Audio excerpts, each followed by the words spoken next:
रघुपति राघव राजा राम, पतित पावन सीताराम। सीताराम सीताराम सबको सन्मति दे भगवान, रघुपति राघव राजा राम। सबको सन्मति दे भगवान, रघुपति राघव राजा राम, पतित पावन सीताराम। सीताराम सीताराम सबको सन्मति दे भगवान, रघुपति राघव राजा। हमने कहा पुलिस ने तहसीलदार आया था, उसको बताते हैं सर मैंने कहा तहसीलदार आया था, सुनिए मेरी बात। न्याय हमने कभी नहीं कहा कलेक्टर साहब तो यहीं बैठो, मुझे कोई दिक्कत नहीं है, बैठो फिर। मेरा नहीं, हमने कभी नहीं कहा कलेक्टर साहब आए। कलेक्टर साहब कोई भी आ जाए, हमने पूछो क्या पुलिस खड़े जाएगा, सर कुर्सी कोई भी आ जाए, कलेक्टर साहब की बात नहीं करी हमने। और कलेक्टर साहब ये पहली बार ऐसा हुआ है, मैं भी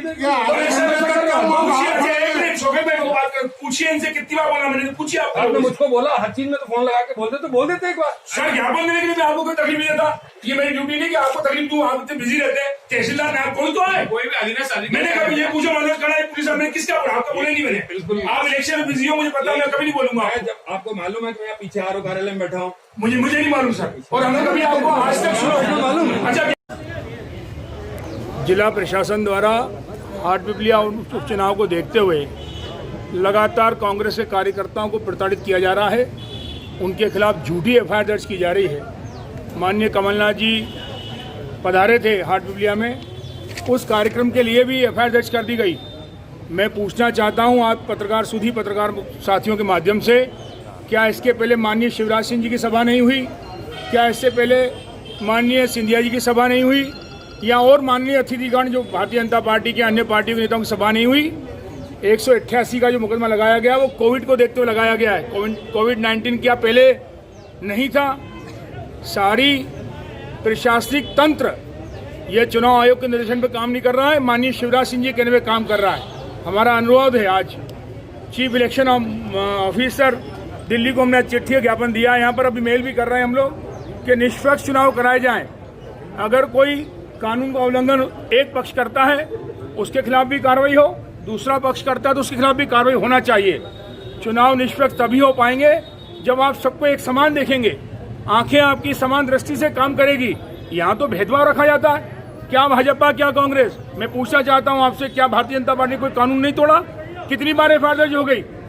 केवल कांग्रेस में एफआईआर की जा रही है। जिला प्रशासन के अधिकारियों को सचेत करना चाहता हूँ, याद रखें समय बदलते देर नहीं लगती है। इस तरह के रवैये से आपकी विश्वसनीयता कम होती है। आपकी जिम्मेदारी है कि निष्पक्ष चुनाव होना चाहिए। और आज देवास के अंदर जो घटना घटित हुई, हमें जो अंदर कलेक्टर ऑफिस के सामने जाके धरना देना पड़ा, निश्चित रूप से शोभनीय है। हम जैसे कार्यकर्ता जो अनुशासित हैं, 15 से 20 मिनट हो गए, बार बार अनुरोध करने के बाद भी हमने कभी नहीं कहा कि कलेक्टर साहब भी आगे ज्ञापन लें, हमने कभी नहीं कहा कि एडीएम साहब ही आए, हमने कभी नहीं कहा एसडीएम साहब आए। हमने कहा जो भी तहसीलदार नायब तहसीलदार हो आप उनको बुला लीजिए, कोई आने को तैयार नहीं। तुम प्रजातंत्र में मजबूरी क्या करेगा कार्यकर्ता? पार्टी का नेता क्या करेगा? कार्यकर्ता पार्टी का क्या करेगा? यही करेगा। हमने आज भजन गाए, गांधी जी के भजन में आज भी उतनी ताकत है जितनी स्वतंत्रता के समय ये भजन गाया गया था तो स्वतंत्रता मिली। हमने भजन गाया, भजन गाते ही सब अधिकारी आ गए।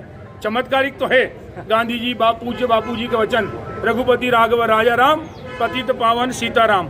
इस महाकाव्य में बड़ी ताकत है। आज सारे अधिकारी आगे ज्ञापन ले गए। क्या मांग के लिए आए थे आप? जो कलेक्टर साहब फिर बाद में आया, कलेक्टर साहब ने क्या? शगनलाल मिस्त्री हमारे जो ब्लॉक कांग्रेस के अध्यक्ष हैं, उनके खिलाफ झूठा मुकदमा दर्ज किया गया है। इस तरह की कार्रवाई बिल्कुल अक्षम्य है, बिल्कुल क्षमा योग्य नहीं है। उससे हम चाहते हैं कि उस मुकदमे को वापस लिया जाए।